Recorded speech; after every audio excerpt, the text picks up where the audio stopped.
अस्सलाम वालेकुम नाज़रीन, आप देख रहे हैं प्रोग्राम गौहर के साथ और मैं हूं आपका मेज़बान गौहर। बट आज के प्रोग्राम में हम डिस्कस करेंगे कि वज़ीर दिफा ख्वाजा आसिफ साहब ने किया है एक बड़ा ऐलान और उन्होंने कहा कि हम कल आईनी तरमीम लेकर आ रहे हैं। ये आईनी तरमीम किस हवाले से हो सकती हैं, इस इशू पर बात करेंगे। साथ ही साथ हम बात करेंगे कि KPK की जो सूरत हाल है अमन मान की, उस पर काफ़ी तशवीश पाई जाती है पूरे मुल्क के अंदर। वज़ीर आज़म पाकिस्तान ने आज गवर्नर KP को फ़ोन किया और अपनी तशवीश का इजहार भी किया है।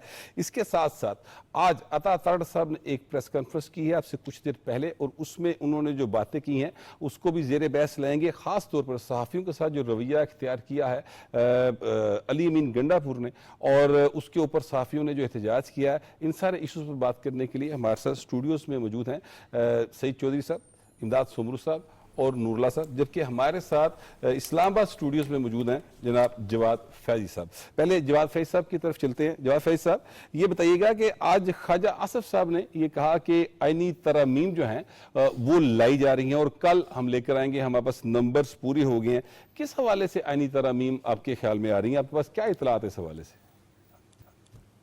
देखिए भट्ट साहब, पूरे मुल्क में ये पूछा जा रहा है और अदालती इस्लाहात सबसे पहले, ख़ास तौर पे आज अगर मौलाना फजलुर रहमान का एक बयान आप गौर करें ना उस पर, तो उसमें आ जाएगा कि उन्होंने ये कहा खुल के कि किसी को एक्सटेंशन देने की बजाय, ऐसी बात करने की बजाय इस्लाहाती बिल लेके आए। उस पर ही तमाम तर तवज्जो मरकूज है इस वक्त, और असहाब इल्म दानिश और आइनी माहिरीन वो बैठे हुए हैं कि ये जो हमारे इंसाफ की फराहमी में कुछ तातुल या ताख़ीर है, उसके हवाले से भी, मामलात के हवाले से भी, और मैं भी कि कल जिस तरह कौमी असम्बली का इजलास है 3 बजे 4 बजे सेनेट ऑफ पाकिस्तान का इजलास है, और हो सकता है कि कल उस पर ब्रीफिंग दी जाए, सबका जहन बनाया जाए और एक दिन आगे भी जाया जा सकता है।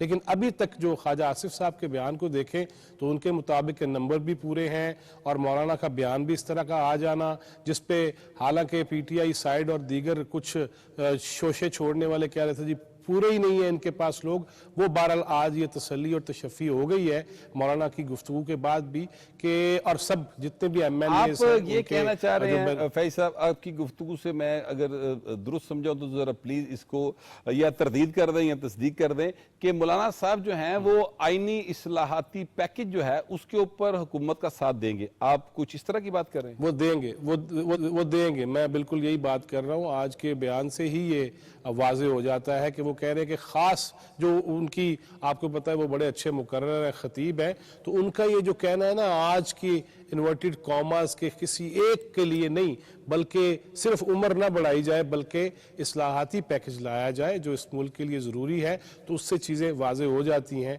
कि तमाम तर ऑन बोर्ड है और बेहतरी की जानब भी बढ़ेंगे सब मिल के। सही साहब, ये जो बात हो रही है कि एक पूरा इस पैकेज लाया जाए अदालती रिफॉर्म्स के हवाले से, और जो पर्सन स्पेसिफिक नहीं होना चाहिए, ये तो पहले भी बात आई कि पर्सन स्पेसिफिक जो कानून नहीं होना चाहिए और आईनी तरमीम तो बिल्कुल नहीं होनी चाहिए, ये पहले भी बातें आती रही हैं। अब आपके पास कोई ऐसी इतलात है किस किस्म की तरमीम आ सकती है? सर ये कई एक मामलात कई दिनों से बल्कि कई हफ्तों से जी ये ज़ेर बहस है, ज़ेर गौर भी है, ठीक है ना। इस हवाले से आपको याद होगा कि अटार्नी जनरल और वज़ीर कानून की मुलाकात भी हुई थी चीफ जस्टिस पाकिस्तान से, और फिर इस हवाले से जब सहाफ़ियों के साथ बात हुई नए अदालती साल के आगाज़ पे, तो फिर वो उस खबर को गलत अंदाज में, गलत रंग में, फिर उसकी जो है फिर उसकी बाकायदा वजाहत आ गई, वो जो वजाहत है अगर वो देखें तो वो कहते हैं कि ये आए थे, सैयद मंसूर अली शाह साहब भी वहाँ थे, और इन्होंने जो बातें की थी उसमें एक तो ये बात थी कि पार्लियामानी कमेटी और जो जुडिशल कमीशन है उसको इकट्ठा कर दिया जाए।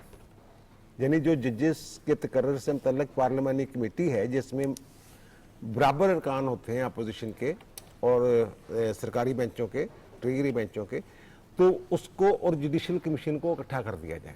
तो उन्होंने कहा कि ना पार्लियामेंट के पास एक इख्तियार है, वो कर सकती है, यानी इस पे एग्री किया गया जुडिशरी की तरफ से, अदलिया की तरफ से। और दूसरी बात उन्होंने वहाँ ये की कि ये ना कर देना कि अपोजिशन का किरदार ही आप ख़त्म कर दें जुडिशल कमीशन के इजलास में। अगर ये हो जाता है तो जब 18वीं तरमीम आई थी तो वहाँ जो जुडिशल कमीशन था उसके अरकान की तादाद जो थी उसमें जो सरकार के लोग होते हैं या जजेस के अलावा लोग हैं उनकी तादाद जो है वो कम थी। तो उस वक्त के चीफ जस्टिस इफ्तिखार मोहम्मद चौधरी ने ये जोर दिया था कि जनाब जजेस की तादाद जो है जुडिशल कमीशन में वो बढ़ाई जाए। और फिर उसके बाद एक वो हुआ, फिर जी जाहिर है, हाँ, वो तो 19 उन्होंने में बकायदा फिर जोर नहीं दिया था, बकायदा हुक्म दिया था। जो भी कह ले आप, वो जाहिर है वो साबिक चीफ जस्टिस है, उस वक्त तो चीफ जस्टिस थे ना जी, जैसे बिल्कुल, वो कर रहे बिल्कुल थे, ठीक बात। और फिर इनकी मर्जी थी, पार्लियामेंट का अपना इख्तियार था। वो जाहिर है, पार्लियामेंट ने एग्री किया तो वो तरमीम हुई ना। पार्लियामेंट घबरा गई थी शायद, वो इसको तरमीम को सेट साइड ना कर दिया जाए, इस तरह की बात जो है उस वक्त सुनने में आई थी। फिर उसके बाद एक आया था मुनीर भट्टी केस। मुनीर भट्टी केस में जो पार्लियामेंट्री पार्टी के इख्तियारात हैं वो कम कर दिए गए थे। जी जी, वो काफी एक, अब अगर ये तरमीम आ जाती है जिसका मैं जिक्र कर रहा हूं, तो फिर ये पार्लियामानी कमेटी से मुतल्लक जो फैसला है मुनीर भट्टी केस का वो गैर मौसर हो जाएगा। और अगर इकट्ठे हो जाते हैं तो ये एक मरहला जो है वो भी कम हो जाएगा, टाइम भी बचेगा। अब तो है ना ये जाता है, अब 14 दिन के अंदर अंदर पार्लियामानी कमेटी ने जो कुछ टाइम है उसके अंदर अंदर फैसला करना होता है। अगर नहीं कर पाती कोई फैसला तो फिर वो मंजूर शुदा तस्वर की जाती है, 14-15 दिन जो है ये बच जाएंगे। और दोनों जो फ्रीक हैं यानी पार्लियामेंट, दोनों अदारे जो हैं पार्लियामेंट और अदलिया, वो एक जगह पे बैठ के ज्यादा मौसर अंदाज में ये काम कर सकते हैं। और दूसरी जो वो प्रेस रिलीज थी उसमें बड़ी अहम चीज थी जो सुप्रीम कोर्ट ने वजाहत जारी की थी, उन्होंने कहा था ना हम चीफ जस्टिस को यानी आपको कंटिन्यूर मुकर्रर करना चाहते हैं 3 साल के लिए। तो मैंने कहा कि मेरे लिए अगर आप करेंगे मुझे ये कबूल नहीं। ठीक है ना। इससे ये जो दूसरी तरमीम ज़ेरे गौर है जिसके बारे में गौर किया जा रहा है कि तमाम जजेस, उनकी हाई कोर्ट्स और सुप्रीम कोर्ट के तमाम जजेस की जो रिटायरमेंट की उम्र है वो बढ़ा दी जाए। ओके। और ये जो आसान तरीन जो तरमीम है ये 2 जिनका मैं जिक्र कर रहा हूँ, बाकी कुछ ऐसी हैं जिन पे इख्तलाफात भी हो सकते हैं। और यानी कि जो जैसे मौलाना साहब पहले कुछ और कहते रहे हैं, अब उन्होंने जो बात की है उससे ये लगता है कि मौलाना साहब जो चाहते हैं आइन में तरमीम, बात उसी तरफ जा रही है आपके ख्याल में? जा रही है। इमदाद साहब ये फरमाइएगा कि ये वक्त है तरमीम लाने का, और क्या ये तरमीम बहुत ज्यादा जरूरी है इस वक्त लाने आपके ख्याल में? देखिए मुल्क के अंदर एक सियासी माहौल है, उस माहौल के तनाज़ुर में मैं ये बात कर रहा हूँ। जी बहुत शुक्रिया भट्ट साहब। इसमें असल जो आइनी पैकेज की जो बात हो रही है ना, तो आइनी पैकेज में तो ये होगा ना कि बहुत सी चीज़ें होंगी, उसमें वो जो पर्सनल स्पेसिफिक चीज़ें नहीं होंगी, उसमें सिर्फ वो मामला चंद जजेस के लिए नहीं होगा, उसमें मामला सिर्फ जुडिशल कमीशन के लिए नहीं होगा, वो हाई कोर्ट से लेकर सुप्रीम कोर्ट तक जजेस की जो तकर्रुर, उनका मुआवजा, एलिवेशन, ये सारे मामला उसमें होंगे। जो इम्पोर्टेंट चीज़ है वो ये है कि वो पॉलिटिकल पार्टीज़ एक बार फिर बैठ गई हैं जो बार बार ये कहती रही हैं कि 19वीं तरमीम हमसे ब्लैकमेल करके हमसे करवाएगी। ब्लैकमेल किसी ने किया? डंडे के तौर पे मैं बिलावल भुट्टो जरदारी की को कोट कर रहा हूँ। जी। उन्होंने कहा था कि इफ्तिखार चौधरी साहब ने हमें धमकी दी थी कि अगर आप हमारी मर्जी के मुताबिक जुडिशल कमीशन की जो फॉर्मेशन नहीं करते तो मैं पूरी की पूरी 19वीं तरमीम 18वीं तरमीम उड़ा दूंगा।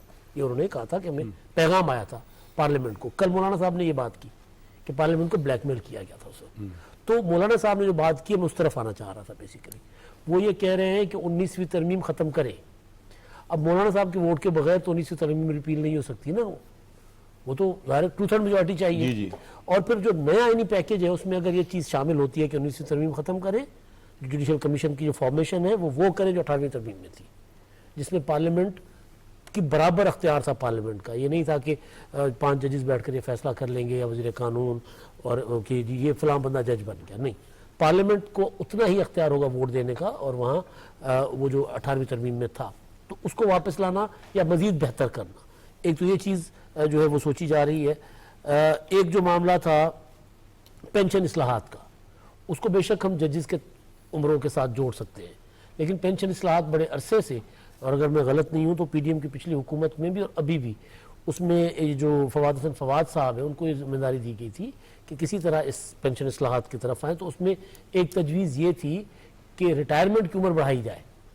जी। बढ़ाई जाए तो वो जाहिर है वो क्योंकि अदालत के मामला जब आएगा, जजेस का मामला आएगा, तो उसके लिए आईनी इस्लाहत, अपना आईनी तरमीम चाहिए, ठीक है। तो इस वजह से ये जरा आईनी तरमीम की तरफ मामला जाएगा। ये सिर्फ जजेस स्पेसिफिक मामला नहीं है, ये अब मजबूरी मतलब है तौर कि पर इसमें हाँ, बहुत सारे जो शोबे हैं उनको कवर किया जा रहा बहुत है। सी चीजें। और दूसरी एक चीज, जजेस की रोटेशन के एक जो जजेस हैं, मतलब सिंध हाई कोर्ट के जजेस, उनको पंजाब में भेजा जाए, पंजाब हाई कोर्ट के जजेस को सिंध भेजा जाए, इस्लामाबाद हाई कोर्ट के जजेस को पूरे मुल्क में भेजा जाए। ये आपकी उससे- इत्तला है कि इस नहीं, ये तजावीज जो चल रही हैं, जो तजावीज चल रही है, अच्छा जो पैकेज जो जेर बहस है, ये जो मुसलसल रहा है, उसकी मैं आपको बातें बता रहा हूँ। उसके अलावा जो एलिवेशन है हाई कोर्ट से जजेस की, उसका तरीक़ेकार कि वो, और दूसरी एक इम्पॉर्टेंट चीज़ जो है वो शायद आईनी इस्लाहत, आईनी तरमीम की उसमें ज़रूरत ना हो, लेकिन हमारे पास सुप्रीम कोर्ट कंप्लीट रहती नहीं है, 3-3, 4-4 जज कम होते, मर्जी आई जनाब जज लगा अपना तकर्रुर कर दिया जजों का। अब जाकर सुप्रीम कोर्ट कंप्लीट हुई है कुछ अर्सा हुआ, ठीक है। ये इसको बनाना है कि जी ये खाली नहीं रखे जा सकते जजेस की ऑफिस। 17 हैं तो 17 हो, 20 हैं तो 20 हो, और दूसरा जजेस की तादाद बढ़ाना। पेशावर में तो सदर साहब ने बढ़ा दी, हाँ, तो वो बाकी तो सदर का इख्तियार है ना, हाँ, वो- और लेकिन वो वो तो आईनी कानून के वो कानून जरिए- वो तो कानून के जरिए है, लेकिन यहाँ पर तो आईनी तरमीम की नहीं, जरूरत है ना। मैं ये जुडिशल पैकेज की बात, जी, जी। जुडिशल पैकेज में चीजें जो आईनी तरमीम के जरिए हो सकती हैं, जो एक्ट ऑफ पार्लियामेंट के जरिए हो सकती हैं, और जो रूल्स के जरिए हो सकती हैं। आज जुडिशल कमीशन का इजलास था ना, उसमें कुछ रूल्स बनने थे ना, तो कुछ रूल्स के जरिए भी चीजें होनी है, जजेस के एलिवेशन के मामला या दूसरे मामला। तो ओवरऑल एक इस्लाहाती पैकेज आ रहा है जुडिशल रिफॉर्म्स का। अब मसला ये है कि हमारे यहाँ तो हर इदारा कहते हैं कि हमने तो अपनी रिफॉर्म्स खुद करनी है, और दूसरी चीज़ है पीटीआई के लिए बहुत अच्छा मौका है। ओके, बाद वो में कैसे? बाद में रोएंगे पछताएंगे। देखिए, जब 18वीं तरमीम हो रही थी तो उस वक्त तीसरी बार वजीर आजम बनने की जो पाबंदी थी ना, पीपल्स पार्टी के लिए वो पाबंदी मैटर ही नहीं करती थी। मोहतरमा शहीद हो चुकी थी, जी जी, लेकिन क्योंकि ब्रॉडर उसमें था ना, सारा तरामीम करनी थी, उसमें नवाज शरीफ साहब भी जी आते थे नवाज ना। शरीफ साहब आते थे, लेकिन नवाज शरीफ साहब के लिए उन्होंने कहा कि हम आपके लिए करते हैं, आप आए बैठे ये चीज़ें करें। गिव एंड टेक होता है, और ये गिव एंड टेक कोई सियासी मफादात के लिए नहीं होता। आपके ख्याल में कि ये बेहतर इस्लाहात है, हम ये तजवीज़ कर रहे हैं, मेरे ख्याल में ये बेहतर है, ये करते, तो बीच में बैठकर चीज़ें तय होती हैं, टेबल पर बैठकर, और जो सबसे बेहतरीन चीज़ होती है वो निखर कर सामने आती है। अब अगर ये आईनी इस्लाहाती पैकेज कोई आ रहा है, जुडिशल, सिर्फ वो जुडिशरी के ऊपर ही बेशक हो, लेकिन उसमें अगर पीटीआई अपनी इनपुट नहीं देगी, इसमें शामिल नहीं होगी, तो कल को रोएंगे बैठकर। ऐसे शामिल होना चाहिए। नूरुल्लाह साहब, ये जो बात कह रहे हैं, मैं इसी तरफ आगे बात करना चाह रहा था कि ये जो जब 18वीं तरमीम आई तो उस वक्त सारी पार्लियामेंट जो है ना, उन्होंने मिलकर इस तरमीम को पास किया था, और वो बहुत ज़्यादा उसको अप्रिशिएट किया गया सब तरफ से। अब जो पीटीआई है उसका रवैया तो बात भी नहीं वो करते किसी के साथ। अभी कल इजलास हुआ, एक कमेटी बनी, उस इजलास में भी वो उनका रवैया जो था वो कुछ इस तरह का था कि मैं ना मानूं, ठीक है। तो ये रवैये के साथ उनके साथ बात हो सकती है क्या? वो आईनी तरमीम के मामले पर बैठ सकते हैं किसी जगह पे? वो तो बाकायदा ऐलान कर चुके हैं कि हम कानून साजी ही नहीं होने देंगे। अच्छा, उनका तो मकसद ही मुख्तलिफ है ना, कि वो तो ना चाहते हैं कि पार्लियामेंट चले, ना जमहूरियत चले, ना निज़ाम चले, वो तो इंतशार चाहते हैं। लेकिन इंसाफ की फराहमी जो है एक बड़ा बुनियादी सा एलिमेंट है। दुनिया भर में हालत जंग में भी इंसाफ की फराहमी को अहम समझा जाता है। तो हमारे मुल्क में जहाँ पर निज़ाम इंसाफ के हवाले से बहुत सी रिजर्वेशन रहती हैं, हमेशा दुनिया में इंसाफ की फराहमी के हवाले से जब सर्वेस होते हैं तो उसमें हमारा नंबर अच्छा नहीं आता है, बहुत नीचे चले जाते हैं हम। तो उसके लिए मुख्तलिफ फैक्टर्स हैं। ज़ाहिर है हमारे पास जजेस की तादाद पूरी नहीं है। मुख्तलिफ फोरम्स पर, सुप्रीम कोर्ट में, हाई कोर्ट पे या लोअर जुडिशरी में हमें बहुत से जजेस की ज़्यादा ज़रूरत है। पेंडेंसी बहुत ज़्यादा है, मुकदमात बहुत ज़्यादा पेंडिंग पड़े हुए हैं। अच्छा, जब इंसाफ हो रहा होता है तो उस पे लोगों को एतराज़ होता है, जजेस की तकर्रुर पर और एलिवेशन पे लोगों के तहफ़्फ़ुज़ात होते हैं, कभी एक पार्टी के कभी दूसरी पार्टी के। तो ये वो सारी चीज़ें हैं जो मसाइल की सूरत में हमारे सामने मौजूद हैं। अच्छा, इन चीज़ों का हल कहाँ हो सकता है? वो एक ही फोरम है और वो है पार्लियामेंट, जहाँ पे कलेक्टिव विजडम पूरे मुल्क के जो अवाम के नुमाइंदे हैं वहाँ वो मौजूद हैं। उनकी सोच के मुताबिक, उनकी मर्ज़ी के मुताबिक, उनके वोट के ज़रिए इन मसाइल को हल किया जा सकता है।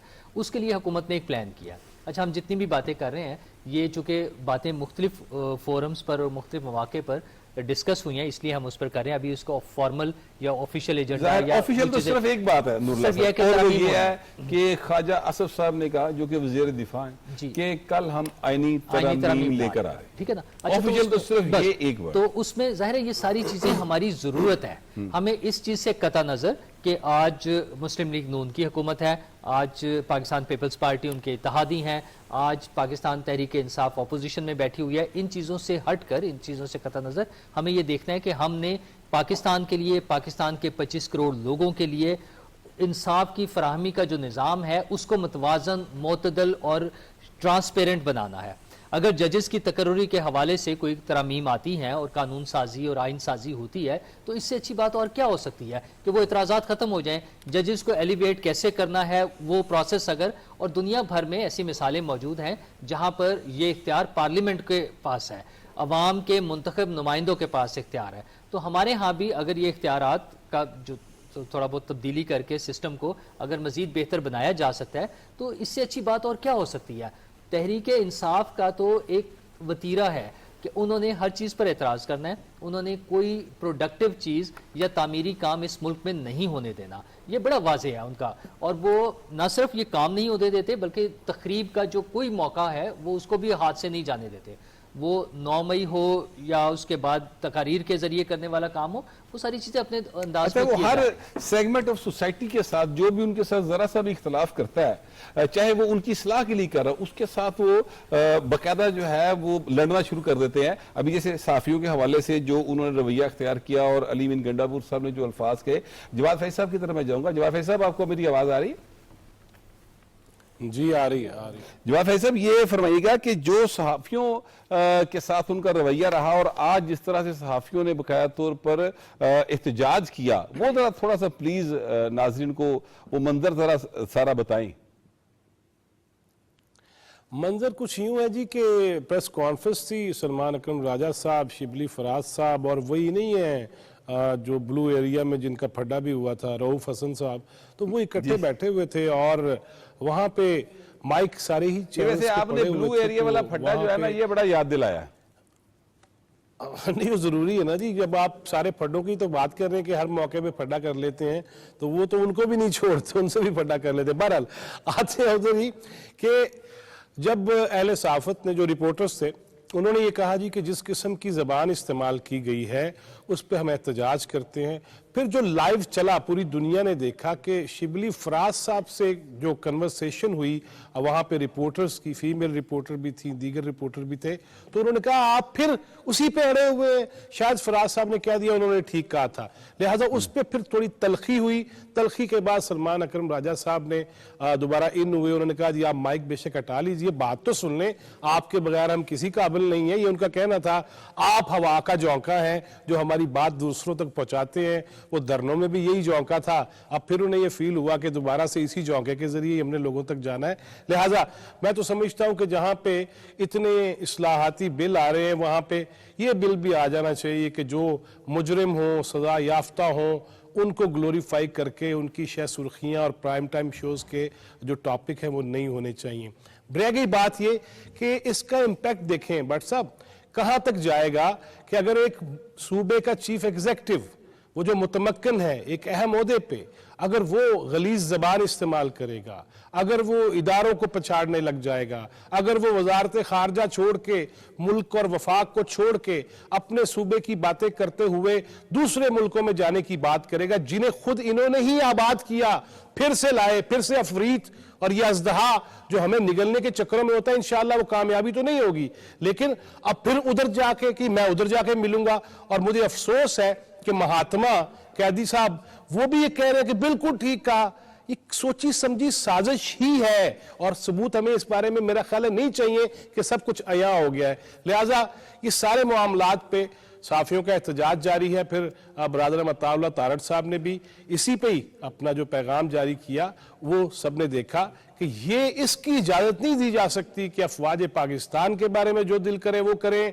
मरियम नवाज के बारे में जो आपके दिल में आए, यार खवातीन का कोई लिहाज तो होना चाहिए। हमने तो सुना था बड़ी हया होती है, वज़ीर आला हैं पंजाब की, वो पंजाब के अवाम की नुमाइंदा हैं, 14 करोड़ अवाम की। आप उनके बारे में इस तरह की गुफ्तगू करते हैं, और वो एक खातून है, वो तो एक अलग एहतराम हर जगह पे होता है, लेकिन ये जो जुबान इस्तेमाल की है अली मीन गंडापुर ने, ये तो जाहिर है कि काबिल मजम्मत है। ऐसे जो साहब ये फरमाइएगा कि ये जो सहाफ़ियों के साथ इनका रवैया, हालांकि आप तो अच्छे तरीके से जानते हैं कि ये जो जिस वक्त इन्होंने अपना सिलसिला शुरू किया, जद्दोजहद जिसको ये नाम देते हैं, 2011 से, तो जो नौजवान था उस वक्त जर्नलिस्ट, वो बड़ा इस लच्छेदार गुफ्तगू से मुतासिर था, उन्होंने बड़ी अपनी तौर पे इनकी हमायत की थी। अब ये जिस तरीके से सहाफ़ियों के साथ रवैया रखे हुए हैं, और यानी एक तो वो बदकलामी करते हैं, ऊपर से उस पर माजरत भी नहीं करते।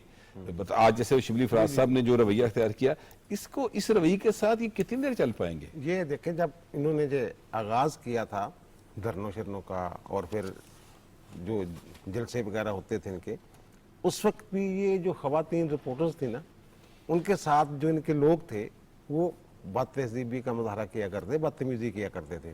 वो एक निजी टीवी चैनल की खातून थी, उसको बोतलें शोतलें मारी गई। जी, मैं उस मौके पर मौजूद था, और वो जी बिल्कुल, ये माल रोड लाहौर का वाकया है, और वो रोने हम लगे वहां पर थे। मौजूद थे उस वक्त। अब जो एक वज़ीर आला की ज़बान है, ये एक सियासतदान की ज़बान है ही नहीं, बिल्कुल जो उन्होंने इस्तेमाल की है, वज़ीर आला पंजाब के लिए इस्तेमाल की है, सहाफ़ियों के लिए इस्तेमाल की है, और फिर शुरू में इब्तिदा में ये सबको समझ आ रही थी यार ये गलत ब्लंडर हो गया है, ऐसा नहीं होना चाहिए था। वज़ीर आला ने कहा है, जो ज़बान इस्तेमाल की है उन्होंने, वज़ीर आला की ज़बान नहीं है वो, तो इन्होंने किसी हद तक माजरत खाना रवैया इख्तियार किया।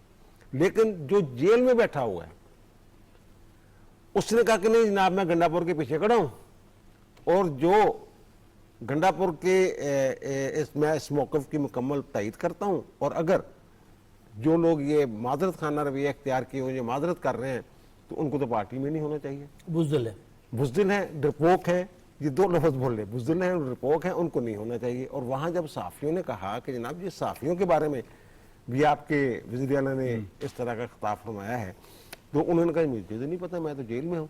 उनका बाकी हर चीज़ का आपको पता होता है जेल में बैठ के, इस बात का नहीं पता।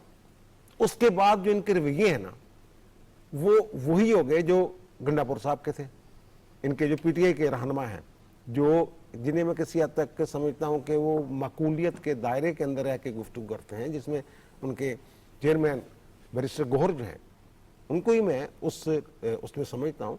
लेकिन वो सारे, क्योंकि अंदर से ये पैगाम आ गया कि नहीं जनाब यही करना है, और फिर आज जब ये एहतजाज किया गया, तो उस वक्त इनको चाहिए था कि इब्तदाई तौर पे माजरत कर रहे हैं, हम माजरत कर लेते हैं, जो वो कहा जनाब, वो उन्होंने कहा है कि मैं इसकी वजाहत के लिए 8 सितंबर का ये वाक़या है, और अभी तक वो फैसला नहीं कर सके कि जनाब इसकी वजाहत कैसे करनी है। ये जो रवैया है, मैं तो समझता हूँ कि सहाफ़ी जो हैं उन्होंने भी बड़ी जुर्रत का मुजाहरा किया। मेरा ख्याल है जो आप कह रहे हैं ना कि वो लच्छेदार बातों में आ गए थे, वो मेरे ख्याल उनको भी समझ आ गई है, नौजवान सहाफ़ियों को भी, कि यार लच्छेदार बातें और होती हैं, अमली काम और होता है, और जितनी भी बातें, जो रवैया भी है, और जितनी बातें वो सिर्फ हवा में है। अमली तौर पर इन्होंने ना कभी सहाफ़ियों के लिए कुछ किया, ना आज़ादी इजहार के लिए कुछ किया, बल्कि आज़ादी इजहार पर पाबंदियां लगाई, कदगनें लगाई। इनका दौर को ज़्यादा पुराना नहीं है, हम सबको वो दौर अच्छे तरीके से याद है। इन इशूज़ पर मजीद बात करेंगे, लेकिन फिलहाल ब्रेक का कहा जा रहा है, तो टेक अ ब्रेक। वापस आएंगे तो यहीं से प्रोग्राम का सिलसिला फिर शुरू करेंगे।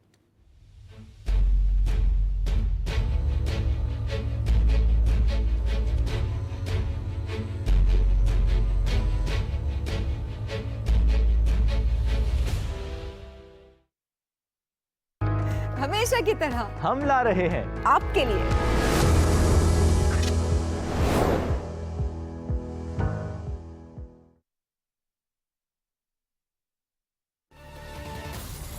सिंध के कच्चा के एरिया में मौजूद हूँ। जैसा कि आप देख सकते हैं, ये वो एरिया है जहाँ पे डाकुओं ने अपना कब्जा जमाया हुआ है।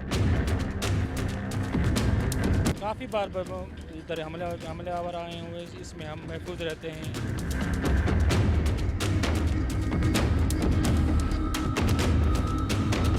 किस तरह से अपना मोराल जो है वो हाई रखते हैं? हमारे हौसले बुलंद है हमेशा के लिए, इंशाल्लाह आएंगे तो वापसी नहीं जाएंगे।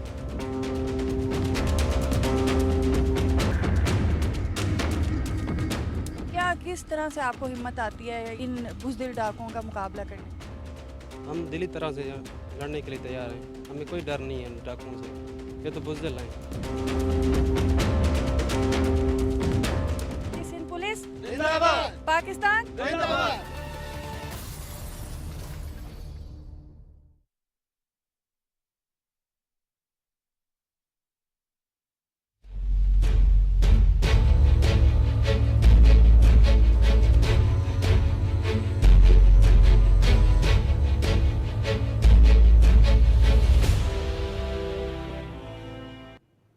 Welcome back. ब्रेक पे जाने से पहले हम बात कर रहे थे कि पीटीआई की जानिब से सहाफ़ियों के साथ जो रवैया अख्तियार किया गया उस पर सहाफ़ियों ने शदीद एहतजाज किया है। नूरुल्लाह साहब, आप कुछ इस पे ऐड करना चाह रहे थे? सहाफ़ियों के बारे में जो उन्होंने बातचीत की उसके बाद कुछ लीडर्स ने उस पर माजरत खाना रवैया इख्तियार किया, लेकिन बानी तहरीक इंसाफ ने उसको टोटली अच्छा, वो भी रवैया जो था ना, वो भी गुफ्तगू कुछ इस तरह की थी कि अगर दिल दुखा है तो हम माजरत खा। अच्छा, उसकी वजह देखे ना, बड़ी सिंपल सी, उन्हें ये ख्याल नहीं है कि उन्होंने बदतमीज़ी की है, उन्होंने जो नॉर्म्स हैं उसकी खिलाफ वर्जी की, उनको इस चीज़ का कोई मसला नहीं है, उनके लिए तो कोई नॉर्म्स है ही नहीं, एथिक्स कोई उनके लिए है ही नहीं। मसला सिर्फ वही है कि आपके बगैर हम किसी काबिल नहीं है। वो उन्होंने कोई काम तो किया नहीं है, वो कोई हुकूमत में रहते हुए और हुकूमत से बाहर, और अब भी जो केपीकी की हुकूमत है, या तो ना कि उनके पास कुछ बताने के लिए हो कि कोई काम कर रहे हैं, अवाम की खिदमत कर रहे हैं, कोई मंसूबे बनाए हुए जैसे बाकी सूबों में, हमें पंजाब में और सिंध में नज़र आते हैं। केपी में तो सिर्फ एहतजाज की बात हो रही है। तो उन्हें जिंदा रहने के लिए, लोगों तक पहुंचने के लिए मीडिया की ज़रूरत है। वो सिर्फ उस लालच में मीडिया के हवाले से थोड़ी सी बात करना चाह रहे थे, जो कि बानी तहरीक इंसाफ उसके भी हक में नहीं थे। अब अगर वो कहते भी हैं, आप ये देखें कि उस सारी चीज़ों में वो जो गंदी ज़ुबान उन्होंने इस्तेमाल की, सहाफ़ियों के बारे में उन्हें थोड़ा सा इसलिए एहसास है कि सहाफ़ियों के जरिए वो लोगों तक अपना पैगाम पहुंचाना चाहते हैं, उनकी जरूरत है इसलिए। अदरवाइज जो उन्होंने फौज के बारे में जुबान इस्तेमाल की, जो उन्होंने मरियम नवाज के बारे में जुबान इस्तेमाल की, जो वो अदलिया के बारे में जुबान इस्तेमाल करते हैं, जो पार्लियामेंट के बारे में जुबान इस्तेमाल करते हैं, जो खवातीन के बारे में जुबान इस्तेमाल करते हैं, जो पुलिस के बारे में जुबान इस्तेमाल करते हैं, जो ब्यूरोक्रेसी के बारे में जुबान इस्तेमाल करते हैं, उस पर उन्हें कोई पशेमानी नहीं है। लेकिन जब भी इनमें से किसी के साथ उनको काम पड़ता है तो फिर फौरी तौर पे जाके कहते यानी हैं वो कि अब्बू जी भी बना लेते हैं। जज साहबा को बताइएगा कि मैं माफी मांगने आया था, माफी मांगने आया था। ये उनका इमरान रवैया साहब, है। इसमें आप कुछ ऐड करना चाह रहे थे, फिर मैं अगले मौजू की तरफ आता हूँ। मैं ये कोई स्लिप ऑफ टंग नहीं है, ये कोई इश्तिहाल अंगेजी में आकर दिया गया बयान नहीं है। ये तहरीक इंसाफ का एक डेलिब्रेट पॉलिसी और प्लानिंग के साथ ये करते हैं, सिर्फ सहाफ़ियों को नहीं, जजेस को और सोसाइटी के अंदर डिवाइड उन्होंने रख के अपना सर्वाइवल देखना है। वो कहते हैं जी हमारे जज, हालांकि अदलिया के अंदर ऐसा नहीं होता। अभी जो जज हुमायूं दिलावर साहब के साथ हो रहा है, जी जी, केपीके में जो कुछ किया जा रहा है, जी जी, किसी ने माजी में किसी फैसला देने वाले जज के खिलाफ किसी पॉलिटिकल पार्टी ने इस तरह का इंतकाम नहीं दिया। बिल्कुल ठीक है। फांसियां चढ़ गए, नाअहलियां कबूल कर ली, कैद काटी। ये एक फस्ताई जो सोच होती है ना, उसकी अक्कासी है कि सहाफ़ियों को गालियां दें ताकि सहाफ़ी आपसे सवाल ना कर सके। बुनियादी तौर पर ये एक उनकी जहनीत है। और वो जब वज़ीर आज़म थे यहाँ बैठ के बनी गाला में प्रॉपर ये ट्रेनिंग दिया करते थे अपने, यानी वज़ीर आज़म के तौर पर अपने तर्जुमानों की ट्रेनिंग किया करते थे कि सहाफ़ियों के साथ आपने कैसे पेश आना है। ये उठा लेते हैं कि जी ये 4 सहाफ़ी हमारे सहाफ़ी हैं, उनकी वो करते हैं, अपना प्रमोशन भी करते हैं, उनको हर तरह से सपोर्ट भी करते हैं। और फिर जो सहाफ़ी हमारे जैसे जो इनके ऊपर तनकीद करते हैं, इनसे सवाल करते हैं, या जो इंडिपेंडेंट सोच के हामिल हैं। इंडिपेंडेंट जर्नलिस्ट की बात कर रहा हूँ ना, जो सहाफ़ी का काम क्या है, सवाल करना, अपना गलतियों की निशानदेही करना और हक़ाइक़ को मंज़र-ए-आम पर लाना। हक़ाइक़ मंज़र-ए-आम पर लाना। जो हक़ाइक़ मंज़र-ए-आम पर लाते हैं उनके खिलाफ ये इसी तरह करते हैं। जो शिबली फराज का मामला आज का हुआ है, वो क्या था?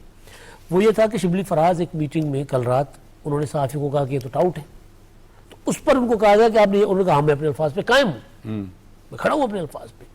तो जब वो सहाफ़ी उनके साथ कह रहे थे कि यार आप हमें ये समझते हैं तो फिर हम आपकी प्रेस कॉन्फ्रेंस अटेंड क्यों करें, तो वो शिबली फराज साहब ने एक लम्हे के लिए अपने उस रवैये पर निदामत का इज़हार नहीं किया। गंडापुर तो दूर की बात, वहाँ जो शख्स बैठा हुआ था, सेनेटर है, एक नाम है अपनी तरफ से, अपनी पार्टी का, अच्छा स्टाफ है, चीफ ऑफ स्टाफ है, चीफ ऑफ स्टाफ बानी पीटीआई के, तो वो ये रवैया अख्तियार कर रहे हैं।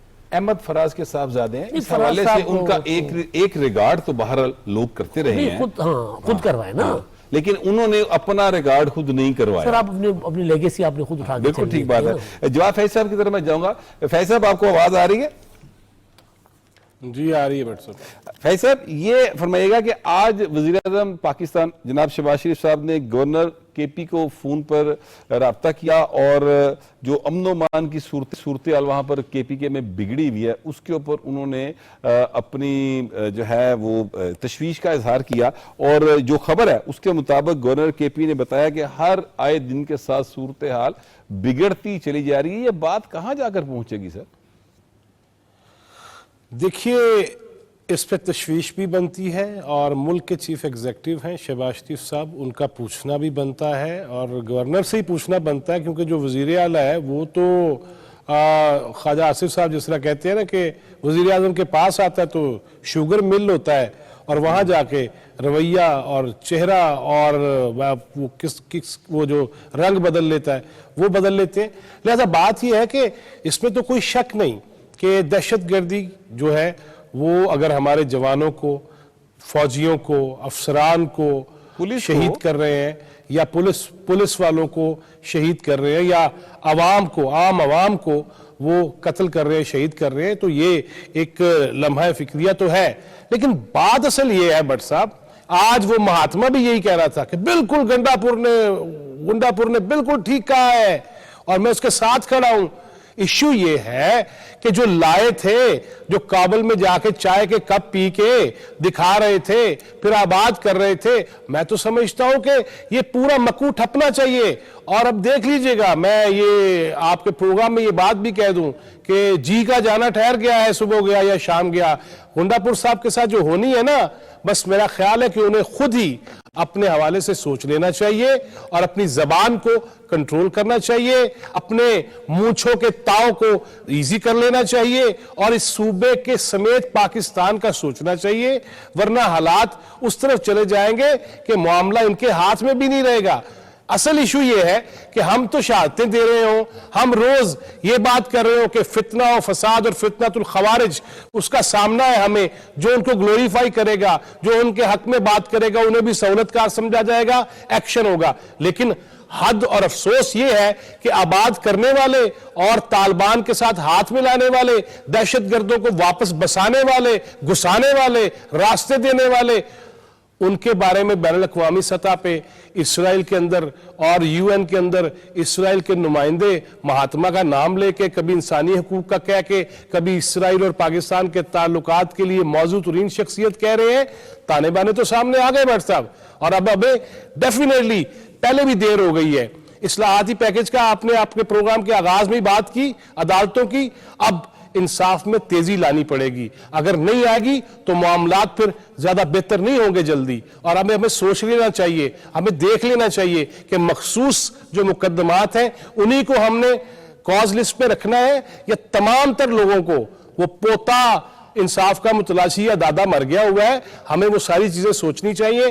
केपीके के हालात देखें, दो ऐसे सूबे हैं केपीके और बलूचिस्तान, जो हमारे वो रास्ते हैं जो हमारी तरक्की के रास्ते हैं, लेकिन उनको मसदूद करना, वो राह को पेचीदा बनाना, पुरखतर बनाना और फिर उधर से ही लोग खड़े करना जो जहन साजी भी करे, जो प्रोपेगेंडास भी चलाए, जो मुहिम भी चलाए, ये सारी सूरत हाल है। इसमें तशवीश तो वज़ीर आज़म की बनती है, आपकी भी बनती है, मेरी भी बनती है। अच्छा चौधरी साहब ये फरमाइएगा, ये बड़ी बातें हैं, मतलब ये भी फिर अगेन कोई हमारे पास किसी की तरफ से कोई बयान नहीं है, लेकिन ये सियासी फजा में गुफ्तगू जरूर मौजूद है, क्योंकि जिस तरह की गुफ्तगू और जुबान जो केपी के वजीर आला हैं वो इस्तेमाल कर रहे हैं, और जो वहाँ पर हालात हैं, मसलन ये अब ये जो फैसल करीम कुंडी साहब के हवाले से जो खबर आई है वो फरमा रहे हैं कि सरकारी मुलाजमिन को अगवा किया जाता है और सूरत हाल वहाँ पर काफ़ी ज़्यादा दिन ब दिन बिगड़ती जा रही है। ऐसी सूरत में वहाँ पर गवर्नर राज लग सकता है या कोई एमरजेंसी की सूरत हाल बन सकती है? कोई आईनी पोजीशन क्या है इस हवाले से? देखिए, आईनी पोजीशन ये है कि अगर कोई सूबा आइन के मुताबिक नहीं चल रहा तो फिर ये वफाक के पास इख्तियार है कि वहाँ, जिसको हम उर्फ़ आम में गवर्नर राज कहते हैं, गवर्नर राज लगा दिया जाता है और इख्तियारात जो हैं वहाँ की सूबाई असम्बली के और हुकूमत के वो पार्लियामेंट को मुंतकिल हो जाते हैं। ये नहीं कि गवर्नर राज का मतलब फर्द वाहद की हुकूमत नहीं होता। ओके, फिर उसकी पार्लियामेंट से मंजूरी लेना होती है, टाइम होता है, और एक खास मुद्दत से ज्यादा गवर्नर राज जो है किसी सूबे में नहीं रखा जा सकता। नहीं रखा जा सकता। यहाँ जो सूरत हाल है, मुझे जो लग रहा है कि ज़ाहिर है पीटीआई के जो लोग हैं वहाँ सूबाई असम्बली के, उनमें भी शऊर अपना इस्तेमाल करने वाले लोग हैं, इंडिपेंडेंट लोग हैं ना।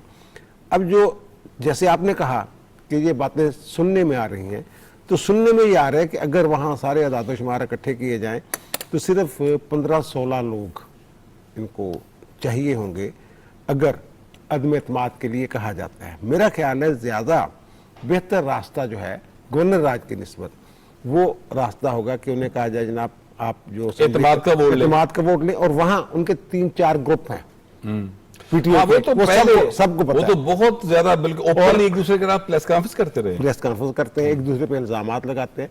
वो मेरे ख्याल ज्यादा बेहतर रास्ता होगा। और दूसरी जो बात अंदर बैठ के, जैसे फैजी साहब ने कहा, महात्मा ने कहा, बिल्कुल ठीक कर रहा है, ये जो वो कह रहे हैं अफगानिस्तान के साथ मैं खुद बात करूंगा, इस बात को बहुत संजीदा सीरियस लेने की जरूरत है, ये जो बात कर रहे हैं। और वो उसका पस मंजर सारा फैजी साहब ने बता दिया कि वही लोग हैं जिन्होंने बसाए हुए हैं, और इसमें उन्होंने जो मैं कह रहा हूँ संजीदा लेना चाहिए इस बात को। इन्होंने कल जो उनके कौंसल जनरल हैं पेशावर में अफगानिस्तान के, उनके साथ सीएम हाउस में मुलाकात हुई है इनकी, जी जी, और उसमें यही बातें हुई हैं।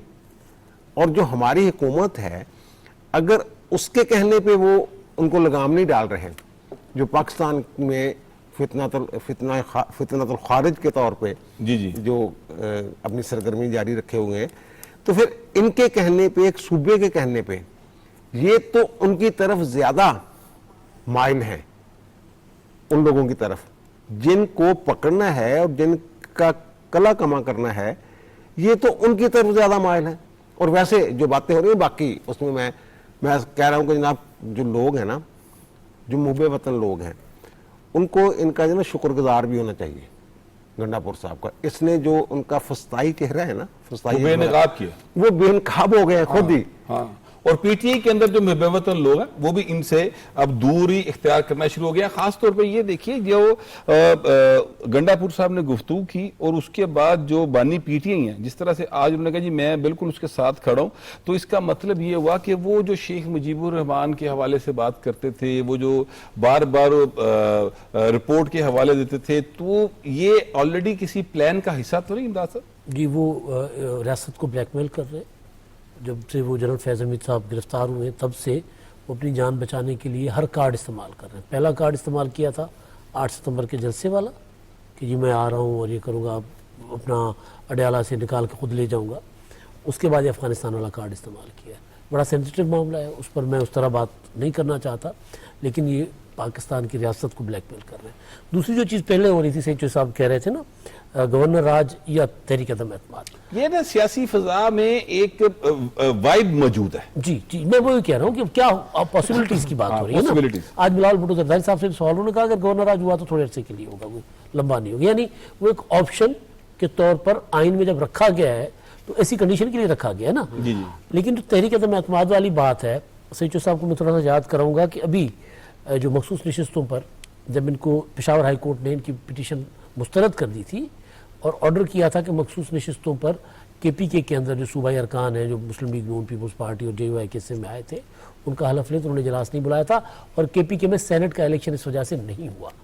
ठीक, और जब तहरीक अदम एतमाद इनके खिलाफ 2022 में आ रही थी तो इजलास नहीं बुला रहे थे। जी नहीं बुला रहे थे। तो ये इजलास नहीं बुलाएंगे, बेशक गवर्नर कभी एक बहाना था, कभी दूसरा बहाना था, तहरीक अदम एतमाद जमा हो जाए, बेशक गवर्नर इनको एतमाद का वोट लेने के लिए कहें, जो कि कुंडी साहब ने 2-3 बार कहा है कि वोट लेंगे। अगर ऑफिशियली कुंडी साहब ने जो बात की है ना, वो तो सिर्फ एक अखबारी बयान के तौर पर किया, ऑफिशियली नहीं कहा। नहीं, मैं गुजारिश कर रहा हूँ कि उन्होंने ये नहीं कहा कि मैं उनको कहूंगा, उन्होंने कहा एतमाद का वोट ले, लेकिन कुंडी साहब के पास, गवर्नर के पास आईनी अख्तियार मौजूद है। आईनी इख्तियार इस्तेमाल जब किया जाता है तो फिर उसका एक तरीकेकार है ना, मैं वही कह रहा हूँ, एडवाइस जाती है। मैं वही कह रहा हूँ, एडवाइस जाएगी। मैं कह रहा हूँ कि उस पर अमल नहीं करेंगे, तो जब वो नहीं करेंगे, आइन पर अमल दरामद नहीं होने देंगे, तो फिर आज आके ऑप्शन एक रहता है गवर्नर गवर्नर राज का। मैं गुजारिश कर रहा हूँ कि ऑप्शन यही है। अभी आपके ख्याल में अगर उन्हें अदम में उनको कहा जाए कि आप इत्तेमाद का वोट लें तो वो उसके लिए इजलास तलब नहीं करेंगे? नहीं करेंगे। वो अगर उनके खिलाफ तहरीक अदम एतमाद जमा हो जाती है वो उस पर भी अमल नहीं करेंगे। और मजीद भी इनकाब होंगे। जी जी, मैं यही गुजारिश कर रहा हूँ ना। उन्होंने कहा देखिए वो आइन को नहीं मानते। मैं भी नहीं देखिए, मानता। पेशावर हाई कोर्ट को आपने बेशक उस फैसले के खिलाफ अदालत में चले गए, लेकिन पेशावर हाई कोर्ट ने एक बार नहीं 3 बार ऑर्डर किए कि जी ये मखसूस नशस्तों का हलफ लें और इजलास बुलाएं। वो नहीं बुला रहे थे। गवर्नर इजलास कॉल कर रहे थे, स्पीकर कह हम इजलास नहीं करेंगे, और ये बुछों को ताव देकर कहते थे कि कोई आए किस में ताकत है इजलास बुलाए। तो उन्होंने तो आइन को मफलूज किया हुआ। ऐसे ये पार्टी का ओवरऑल रवैया है मेरा ख्याल इनका, क्योंकि मुझे याद है जब पंजाब के अंदर हमजा शहबाज शरीफ साहब वज़ीर-ए-आला मुंतखब हुए थे तो हल्फ नहीं ले रहे थे गवर्नर जो थे उस वक्त। हल्फ तो बाद की बात थी ना।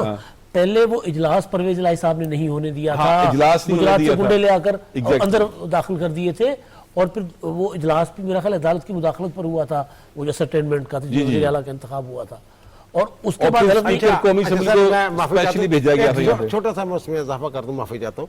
उसमें बड़ी दिलचस्प सूरत मामला सुप्रीम कोर्ट में भी किया। अब वक्त 2 इजलास चल रहे थे। जी जी। एक तो इधर इन्होंने शुरू किया हुआ था असेंबली में, और दूसरा ईवान इकबाल में जो हुकूमत है और बजट जो पास किया है, जिसको वो कहते थे गैर आईनी इजलास हो रहा है वहां पे हमजा शहबाज वाला, तो ये वहां बजट उन्होंने पास किया और वही बजट जो है वो इस्तेमाल इन्होंने किया, उसी को इस्तेमाल किया। ये इस्तेमाल इन्होंने किया, बिल्कुल ठीक बात है। तो ये जो अंदाज साहब आप बात कर रहे हैं, ये तो फिर लगता है कि पॉलिसी है कि मैं ना मानूं की। सर वो आइन को नहीं मानते, वो आपके वफाक को नहीं मानते, वो आपके कानून को नहीं मानते, वो आपके दस्तूर को नहीं मानते। उन्होंने 3 अप्रैल 2022 को साबित कर दिया था कि वो आइन को नहीं मानते। उन्होंने गैर आइनी तौर पर असेंबली तोड़ी थी। वजीर आजम जो नहीं रहे वजीर आजम, क्योंकि तहरीक अदम एतमाद साबित हो चुकी थी और सुप्रीम कोर्ट ने उसमें अच्छा, मोहर लगाई है उनके डिप्टी स्पीकर ने जैसे एक वो गैर आइनी रूलिंग दी, और फिर एडवाइस सदर के पास गई और सदर ने असेंबली तोड़ दी। जी जी। और वो 5 मिनट के अंदर अंदर हो गया सारा कुछ। हाँ, सारा कुछ नहीं, 5 मिनट में हो गया। 5 मिनट के अंदर नहीं हुआ, ये पहले सारा कुछ कर दिया गया था। नोटिफिकेशन पहले तैयार था। नहीं, मतलब कहने का ये था कि 5 मिनट से मुराद है कि फौरी तौर पर ही सारा कुछ हो गया। तो पीछे से पहले ये से तैयार सवाल के जी वो आइन को नहीं ये क्या करेंगे, सर वो कर चुके हुए हैं, वो दोबारा वही करेंगे। दोबारा वो रिपीट करेंगे। नूरुल्लाह साहब, जब एक पार्टी इस रवैये के साथ मैदान में हो और दूसरी तरफ सिर्फ आइन की बात की जाए, कानून की बात की जाए, तो इनको शिकस्त देने के लिए थोड़ा सा गैर आइनी हुआ जा सकता है? नहीं, गैर आइनी की ज़रूरत नहीं है।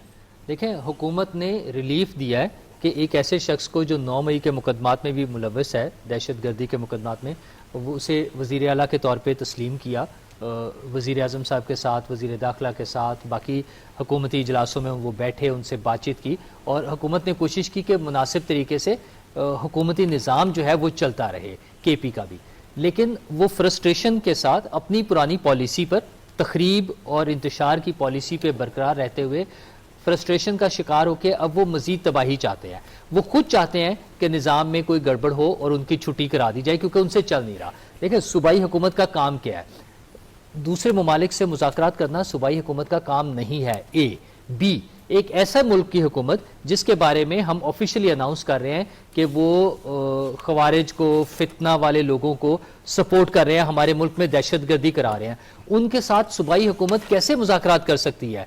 ये वफाकी हुकूमत का मौजू है, उनका काम है, और उसमें हमारे सिक्योरिटी के इदारे जो है वो, हमारे जो सिक्योरिटी के इदारे हैं वो इन्वॉल्व है। दूसरी चीज़, जो उनका बेसिक काम है, भाई आप सेहत पर काम करें। हमें बाकी सूबों में नजर आता है कि मुफ्त अद्वियात दी जा रही हैं, मोबाइल हॉस्पिटल बनाए जा रहे हैं, उसकी उन्हें फिक्र नहीं है। आप तालीम पर काम करें, स्कॉलरशिप्स दी जा रही हैं, बच्चों को लैपटॉप बांटे जा रहे हैं, नए तालीमी इदारे बनाए जा रहे हैं, उसकी उन्हें फिक्र नहीं है। एनर्जी पर काम करें, लोगों को बिजली पर सब्सिडी दी जा रही है, सोलर पैनल्स और सोलर की सहूलियात मुहैया की जा रही हैं, वो इनमें से किसी चीज़ पर उनकी तवज्जो नहीं है। अपने अवाम पर, अपने काम पर, सूबे के वो जरूरत उन्हें कोई महसूस नहीं हो रही। वो सिर्फ इंतशार फैलाना चाह रहे हैं। वो उन दहशत गर्दों को जो पहले ही हम उस दहशत गर्दी का शिकार थे और मजीद कीमती इंसानी जानों का ज़िया हो रहा है, वो उनको सपोर्ट करके वो एक इश्ताल अंगेजी और इंतशार की सूरत हाल बड़ी फैला रहे हैं। और मुझे लगता है कि आईनी तरीके से, हमें इसमें कोई गैर आईनी तरीके की जरूरत नहीं, आईनी तरीके से ही आगे आईनी तरीके से इस हुकूमत का मुनासिब तरीके से निपटा जा सकता है। आखिरी 30 सेकंड सर। हाँ, मैं ये कह रहा था, हम एक पहलू जो है वो नजरअंदाज कर रहे हैं यहाँ अपनी बहस में, और वे सीपैक 2। जब सीपैक 2 शुरू हुआ उस जी, वक्त ये बात हुई थी, देखिएगा इस मुल्क में इंतशारी टोला जो है वो किस तरह मुतहर्रक ये होगा। बहुत अहम नुक्ता है जो आपने उठाया है, लेकिन आपने नुक्ता उस वक्त उठाया जब हमारे पास वक्त खत्म हो चुका है। लेकिन बार बार नूरुल्लाह साहब ने अपनी बात तो कर रही थी, आपको काफी टाइम मिला, पहले बात कर लेते। लेकिन पाकिस्तान जो है उसको आईनी तौर से ही आगे बढ़ना है और पाकिस्तान के अवाम जो हैं वो पाकिस्तान के आइन पर यकीन रखते हैं और सियासी जमातों के रवैये को नोट करते रहते हैं। अभी कल ही एक इलेक्शन हुआ रहीम यार खान में, और वो सीट जो तहरीके इंसाफ 50-60 हज़ार वोटों से जीती थी 8 फरवरी के इलेक्शन में, वो सीट वो 50-60 हज़ार की वोटों से ही हार गई।